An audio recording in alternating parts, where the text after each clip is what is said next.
Ukraine is really a very, very strange country right now. In 3 months, what has Russia achieved in this military operation? There was a major security failure, intelligence failure on part of Russians. The Russian goals have, I think, come down to a more reasonable sort of set of conditions, and he basically is not yet allowing himself or his staff to think in terms of actually understanding what is going on the ground and becoming a reasonable. Have all these sanctions which the West imposed on Russia affected Russia in any way? I think it has affected Russia in some ways, but it has not affected Russia, perhaps in the manner that the West had indicated. And sanctions, really, at the end of the day, I don't think really work in that manner. There is in the United States, we have never seen gas at $5 about a gallon. We are in a tremendous inflationary stage.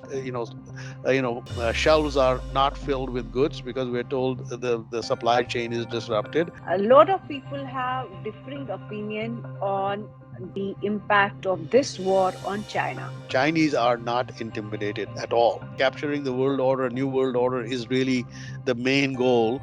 And that is the theme in which the United States and China will eventually lock their horns. What West is doing is they are really getting Russians and Chinese together. Once this thing is over, I wouldn't be surprised if all these McDonald's and all these country companies will be back there in Russia. Do you think that media has completely failed on capturing the comprehensive picture in Ukraine at the moment? The middle America really knows very little about what's going on there other than what's being fed from the Western sources because we have no access to the information on the other side. We are getting absolutely one sided views on both sides. Since I have access to Indian channels, I feel there's a little better, distinctly little better perspective because they do sometimes capture the news on the other side also. The domineering aspect of the narrative comes from the Western sources.